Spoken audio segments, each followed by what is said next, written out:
Olá, meu nome é Yasmine Pedroso, sou coordenadora do curso de Biomedicina e hoje nós vamos falar sobre biomedicina estética. Eu estou aqui com duas convidadas, a Carol e a Aline, e eu gostaria que vocês se apresentassem.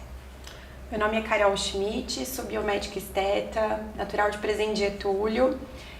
Atuo na área há mais de 10 anos, trabalho tanto com procedimentos faciais quanto corporais e sou apaixonada pela área. Olá, eu me chamo Aline Lickman, eu moro e trabalho em Laurentino, eu sou formada em estética e em biomedicina estética. Legal. Vou fazer algumas perguntas para vocês, fiquem bem à vontade para a gente conversar. Contem um pouquinho como que foi que vocês iniciaram nessa carreira de estética ao longo de todos esses anos, que vocês já falaram que são esteticistas e depois fizeram a biomedicina. Me contem um pouquinho.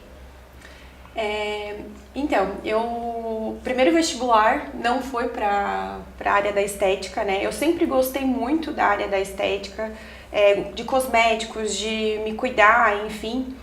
E o primeiro vestibular eu prestei para odontologia.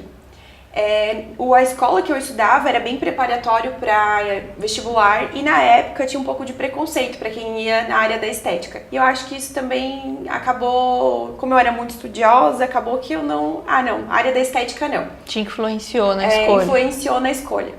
E aí, no final do ensino médio, ali no terceirão, eu queria federal, e aí eu quase passei, mas não deu para passar, foi nos quase. Então eu resolvi fazer o cursinho, fui para Florianópolis e lá naquele período eu fiquei eu sempre ficava com um monte de cosméticos e vendo sobre isso, ia pro cursinho e aí foi ali que eu pensei, por que não estética, né? Então, até porque na época muitas pessoas falavam que não é uma área muito rentável, né, que não era para pessoas, né, era tão estudiosa, por que não fazer uma medicina, uma odontologia, então... Mas eu deixei o preconceito de lado e fui para a área da estética. E ali foi onde tudo começou e fui para Univale, fui para Balneário Camboriú, ingressei no curso e cada vez mais fui me apaixonando e vendo um potencial de crescimento na área também. Uhum. Legal, que bom. Que bom que tu não levou em consideração o que os outros te diziam e fez o que tu sentia até dentro de ti. Até a minha mãe ficou na época assim, nossa filha, tu tem certeza que tu vai para essa área? Uhum. E sim, mãe, tenho certeza. Uhum. E encarei e estamos tá aí. Hoje. Uhum. Tá aí só sucesso. Então, desde muito cedo, muito nova, eu trabalho na área da beleza por conta da minha mãe. Porque eu aprendi com ela e fui incentivada por ela através disso. Só que eu não estava satisfeita com o que ela fazia, com o que eu auxiliava ela a estar fazendo. Então foi onde eu decidi fazer meu primeiro curso lá com 16 anos em maquiagem. Dentro desse curso tinha algo muito raso sobre sobrancelhas. E foi aí que eu entendi, deu um estalo de não, gostei muito, me identifiquei com sobrancelhas e comecei a migrar um pouco da área da beleza e fui um pouco mais para a estética. Foi a partir daí. Aí com o tempo eu fui entendendo, fui buscando e almejava muito mais conhecimento e é onde eu pensei, vou começar a cursar estética porque eu consigo complementar outros fatores e é onde eu comecei a introduzir a estética facial. Mas ainda eu não estava satisfeita porque eu sou uma pessoa muito imediatista e eu gosto de resultados grandiosos, mais avançados. Então decidi, depois de um certo tempo, começar a cursar biomedicina e desde o início da minha faculdade, biomedicina era voltada para a estética. Eu queria isso, independente do que tivesse ao meu caminho.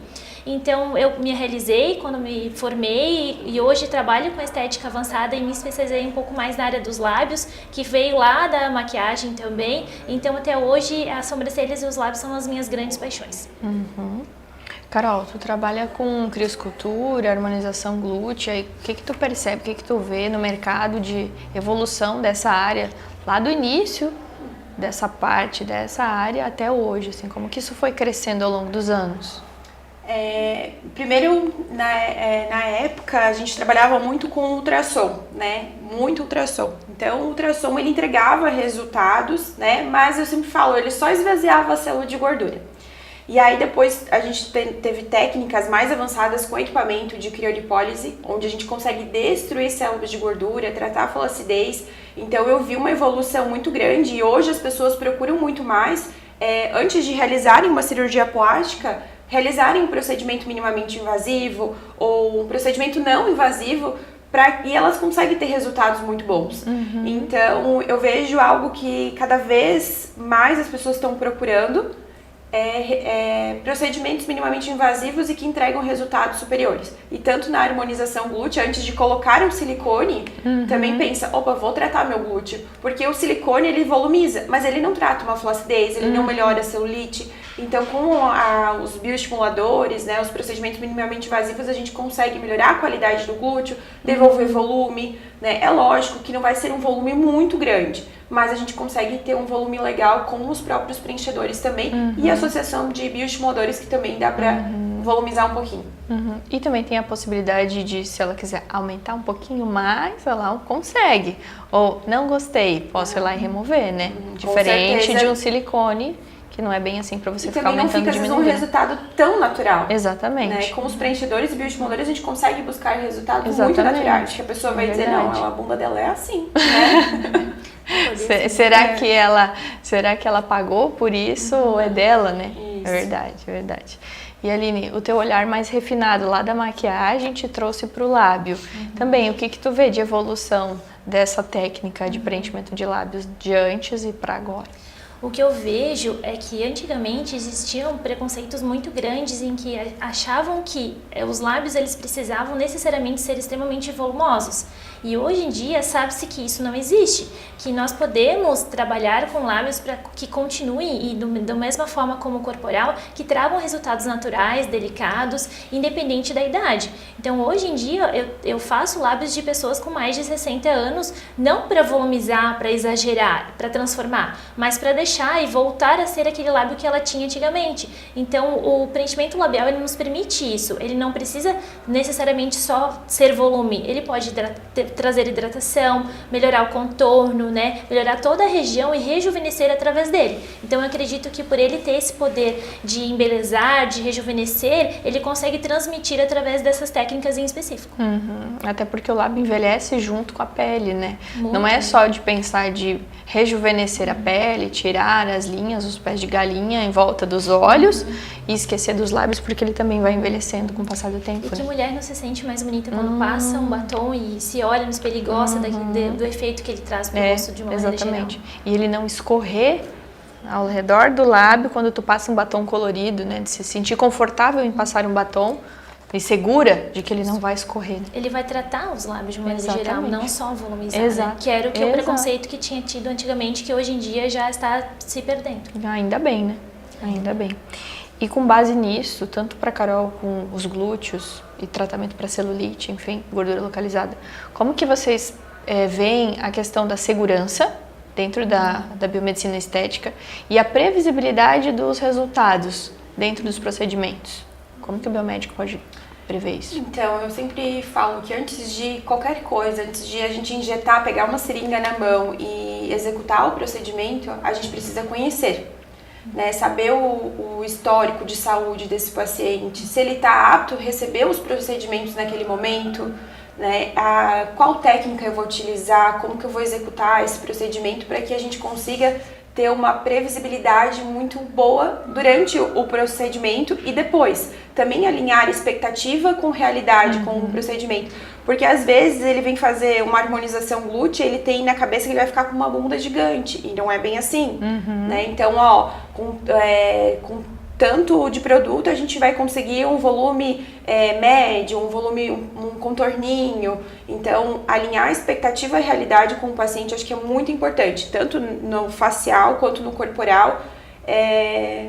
Primordial para os resultados e previsibilidade do tratamento. Até porque uma vez tu disse pra mim assim que glúteo a partir de 24 ml, né? Nossa, gente, 24 ml? Parece muito, né? Parece uma coisa absurda, mas é a partir de... E desaparece no glúteo, porque é uma região muito grande. É que nem um bioestimulador, eu sempre falo.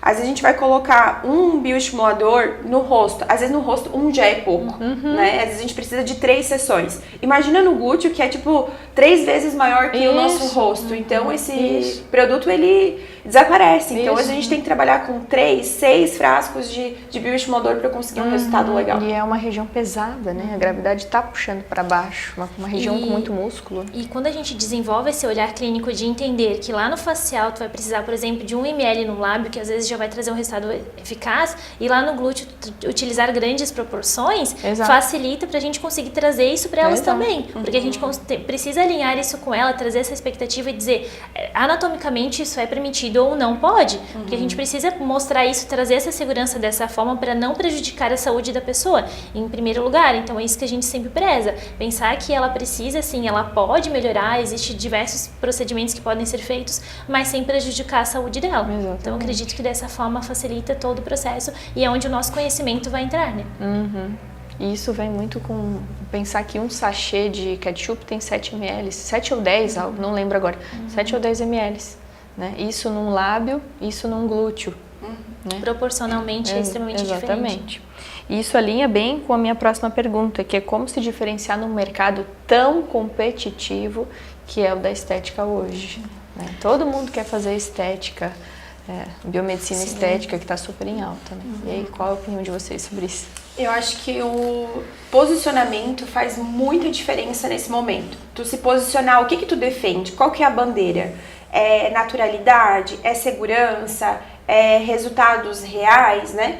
Então, eu acho que isso ajuda muito na diferenciação, mostrar a segurança para o teu paciente, que tu tem conhecimento, que tu tem domínio do que você está executando, que você vai realizar, né?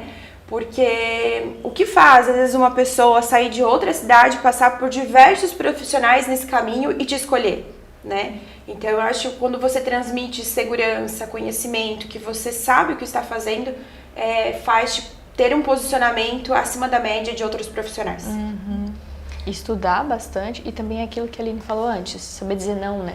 Não, isso não cabe mais no teu lábio, aqui não cabe, eu não vou colocar mais. Até eu falo sempre para as minhas pacientes, eu sempre digo assim, quando vocês saírem daqui, não é só a carinha de vocês que vai estar por aí, vai ser a minha também. É a nossa assinatura, né? É a nossa assinatura. As pessoas vão perguntar aonde você fez o procedimento. E aí eu falo, por isso que eu prezo muito pela naturalidade. E quando chega a hora de falar, não, agora vamos esperar um pouquinho, né? Vamos segurar um pouco, porque o rosto de vocês vai ser a minha propaganda também. Então, eu sempre falo, a cara de vocês está por aí, mas é a minha também. Outro fator bem importante que a gente sempre comenta, inclusive entre nós mesmas, é a nossa apresentação. Porque se nós prezarmos por algo natural e sermos totalmente padronizadas ou transformadas, faz a pessoa ficar confusa do que aquilo que ela quer. Porque se ela preza um resultado natural, ela te espelha também, de certa forma, né? Ela não pode sair assustada já dali, né? Justamente. E algo bem importante também que eu sempre prezo é que nós trabalhamos com processos manuais. Então, por mais que nós temos a mesma técnica, nós estudamos na mesma faculdade, fizemos estágio juntas, nós não fizemos procedimentos iguais. Cada um tem o seu jeito, a sua forma, o seu trabalho, por mais que a técnica seja a mesma. Até então, a mesma técnica em pessoas diferentes, porque a anatomia da pessoa é diferente, justamente, né? Então é isso que acredito que faz nos destacarmos também. Além de, claro, todo o posicionamento, todo o conhecimento, toda a técnica, isso nos diferencia, porque não existe outra pessoa igual a você. Nunca alguém vai fazer igual, exatamente igual. Então acredito que isso a gente consiga se destacar também. E outro ponto também que eu penso é saber lidar com as complicações, as intercorrências, né? Porque ninguém tá escape disso acontecer. E saber lidar com isso de forma calma, segura, também nos diferencia. E eu sempre falo, a gente tem que ter muita inteligência emocional para saber lidar com isso, né? Saber o que fazer, como lidar com isso, né? Como resolver também. E me diga uma coisa, né? Vocês já trabalharam como professoras, vocês atuam na formação de novos profissionais. E o que vocês veem que ainda falta na formação desses novos profissionais que estão saindo no mercado diariamente? Eu acredito que falta, às vezes, persistência, disciplina, né? Porque parece, eu sempre falo, quando as pessoas olham agora, às vezes parece até uma profissão de glamour. Muita gente procura estética porque acha que é glamouroso. Por status, né? Que dá dinheiro, que é fácil. Que tu vai estar sempre arrumada, vai ter acesso aos procedimentos mais fáceis, mas não sabe o que tem por trás, a responsabilidade disso, o quanto tem que buscar. E a estética, ela não para. Então, se eu ficar 1 ano sem fazer nenhum curso, nenhum congresso, eu já me sinto que eu tô pra trás. Então, ela evolui muito rápido. Então, eu sempre digo, a estética é para pessoas que têm sede de conhecimento. Que elas têm que buscar informações, buscar novas técnicas, Assim, é se dedicar ao máximo. Precisa ter disciplina. E não é no primeiro ano que você vai se formar que você já vai estar com uma agenda cheia, que você vai... E é ali que mostra, né, quem realmente está disposto a passar pelo processo. Justo. E esse processo, de fato, ele precisa ser passado, porque não adianta pensarem que a experiência ela vai chegar do nada, ela precisa ser adquirida. Então, talvez um procedimento de maior risco, você precisa frear e dizer, eu tenho capacidade para estar fazendo isso, eu posso fazer isso, eu vou praticar meu paciente, meu cliente em relação a isso? Não, tá tudo bem, eu sei o que eu estou fazendo, eu consigo ter um posicionamento em relação a, se caso acontecer algum tipo de intercorrência, eu estou fazendo isso da melhor maneira possível? Sim, eu vou produzir esse procedimento, eu vou começar a praticar. E essa prática vai te levando cada vez mais à perfeição. Mas se eu não estou apta a fazer, eu não me sinto segura, não faça. Espere o momento certo, estude, né? Procure mais conhecimento, mais técnica e se prepare para conseguir lá na frente evitar certo tipo de problemas que vão te trazer. Exatamente, até porque você está injetando algo em alguém, você está lidando com a vida, a expectativa, a autoestima de alguém. Tem todo um envoltório, né? Certo. E me digam quais são as tendências que vocês enxergam para os próximos 5 anos dentro da harmonização. A gente pode projetar até para os próximos 10, 20, né? Mas vamos falar dos próximos 5 anos. Como que vocês imaginam a biomedicina estética? Eu vejo cada vez mais a evolução de procedimentos que busquem a naturalidade, né? Até as tecnologias, eu acho que cada vez mais estão evoluindo. Então, até... A estética injetável, ela sempre vai estar em alta, mas um estímulo de colágeno, a gente já tem isso, né? Tecnologias que fazem isso, mas eu acho que cada vez mais vai evoluir nesse quesito. E na procura também, tanto no corporal, por procedimentos não cirúrgicos, né? O lifting facial, hoje em dia também já tá, a gente vê que cada vez mais as pessoas evitam, porque eu sempre falo, tu vai fazer um lifting facial, você vai cortar e vai tracionar. Não vai estimular teu colágeno, né? Por um momento você vai ficar com o rosto tracionado, mas não vai tratar, não vai ausentar que você precise fazer um bioestimulador. Então você precisa estar ciente que você pode fazer uma cirurgia, mas você vai ter que fazer os procedimentos minimamente invasivos. De qualquer jeito. De qualquer jeito. Então, no futuro, eu acho que agora as pessoas cada vez mais vão procurar antes de envelhecerem, né? Que eu sempre falo, é mais fácil trabalhar com prevenção do que depois. A gente consegue ter resultados depois, mas prevenção sempre vai ser o melhor caminho. Então, a naturalidade, tecnologia e procedimentos minimamente invasivos, eu acho que vai cada vez mais crescimento.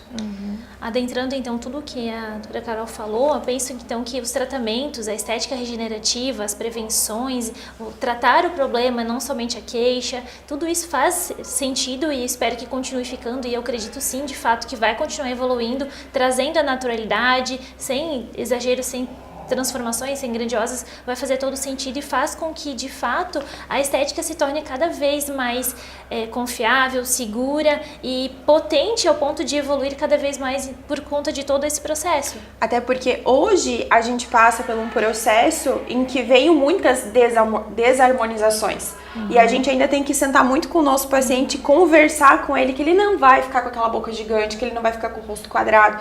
Enfim, ainda existem profissionais que executam esse tipo de procedimento e ainda existem pacientes que procuram esse tipo de procedimento. E eu sempre falo, esse público acaba até assustando as pessoas de começarem a executarem procedimentos. Então, eu espero que cada vez siga mais na naturalidade para que as pessoas não fiquem mais com esse receio e vejam algo que realmente vai trazer benefício, confiança, autoestima para o paciente. Algo bem legal também é que, por a estética estar em constante evolução, ela está em constante pesquisa, em constante crescimento evolutivo. Então, por conta disso também, cada vez mais temos possibilidades e afazeres diversos nas nossas mãos para conseguir trazer tudo isso para elas também. Então essa atualização nos permite ter mais capacidade de trazer aquilo que a gente quer. Então isso facilita muito o nosso processo também, porque antes às vezes só lá no ultrassom, lá no início, não fazia o que hoje um outro certo tipo de procedimento faz. Então querendo ou não, isso acaba nos induzindo e nos permitindo fazer mais também, trazendo melhores resultados. É verdade. E pra gente finalizar, se vocês pudessem dar um conselho para quem está começando, quem está formando agora, o que vocês diriam? Eu diria que não existe conquista sem esforço. A gente tem que se esforçar, a gente tem que buscar conhecimento, a gente tem que se desenvolver, a gente tem que acreditar em nós, né? Eu sempre falo, a trajetória, quem olha às vezes nem imagina tudo que foi, né? Quantas viagens, quantas vezes a gente sentou e ficou com muita dor nas costas por estar estudando ali em congressos incansáveis. Eu sempre falo, quando eu venho de um congresso, eu venho muito cansada. Porque são horas e horas que tu fica ali, é a mente, é o teu corpo que tá, as costas já não aguentam mais. Enfim, então não existe conquista sem esforço. A gente tem que fazer a nossa parte. Nada vai cair do céu, os pacientes não vão cair do nada na sua maca, você vai ter que conquistar eles, vai ter que buscar eles, adquirir a confiança deles. Então, a gente tem que se esforçar, estude muito e estude mais, né? Cada dia mais para conseguir alcançar o que almeja, né? Não desista. Às vezes eu vejo que muita gente começa na área, mas acha que é uma coisa e quando vê é algo muito maior, que tu tem que estudar muito. Então acabam desistindo no meio do caminho. Sim. Então se realmente você quer, tu tem que estudar e buscar incansavelmente. Eu complementaria de certa forma dizendo não pular etapas. É verdade. Porque algo muito importante, e nós vimos isso muito de perto também, é porque antes de formar tem pessoas fazendo processos que não deveriam. Então o conselho, ele tá para nos auxiliar de fato, e isso é muito bom, mas nós temos que fazer algo que esteja nos permitindo, algo que esteja dentro da lei. Porque nós não podemos pensar em nos prejudicar, claro, além de profissionais, como pessoas também. Então essa pular etapas ou fazer algo errado ou algo arriscado pode nos prejudicar lá na frente. Então fazer do jeito certo desde o início vai passar confiança, vai melhorar o nosso posicionamento e o nosso nome vai ficar cada vez mais forte, mais confiável e mais presente para as pessoas virem até nós. Então dessa forma a gente conseguir uma escadinha, né? Aquele degrau de cada vez faz nos facilitar e lá na frente nós temos uma base bem estruturada. Então, e até também porque a lei tá aí, o conselho tá aí por nós e não contra nós, né? E também não desanimar quando vem um desafio, né? Porque às vezes também você não vai agradar todos os pacientes que você atende. E eu sempre falo, às vezes tu teve a semana inteira, todos os pacientes te elogiaram, estão felizes. Vem um e fala algo, parece que te abala de um jeito, porque eu acho que o profissional que realmente quer entregar, quer, né, se dar o máximo naquilo, ele quer que todos os pacientes saiam felizes. Então eu sempre digo, se esforcem para que realmente eles saiam felizes dali. Porque, e se não agradar a todos, tá tudo certo. Porque eu sempre falo, nem Jesus agradou todo mundo, né? Então a gente precisa estar firme no nosso propósito e ver que muito mais saem felizes do que não, né? Isso mesmo. Muito obrigada pela participação de vocês. Obrigada. Foi ótimo ter o conhecimento rico que vocês têm para compartilhar com a gente. Ontem na Semana Acadêmica, hoje com quem está assistindo aqui o nosso Abstract. Muito obrigada. Obrigada. Nós que agradecemos o convite. Que bom que, né, estamos aqui podendo passar um pouco do nosso conhecimento e espero que tenha ajudado de certa forma. Com certeza. Que a gente possa contribuir na vida dos alunos, dos futuros biomédicos, né, que eles possam ter sucesso, executar com segurança e honrar cada vez mais a nossa área, né? Isso que a mesmo. biomedicina se fortaleça, né? Que realmente saiam profissionais, que os biomédicos sejam conhecidos como os profissionais que sabem atuar na estética, né? Tem essa maestria. Isso mesmo. Que a gente possa se ver mais por aqui, na Unidade, em outras oportunidades. Obrigada por nos acompanhar no Abstract de hoje. Se você gostou, pode acompanhar os outros episódios aqui no nosso canal.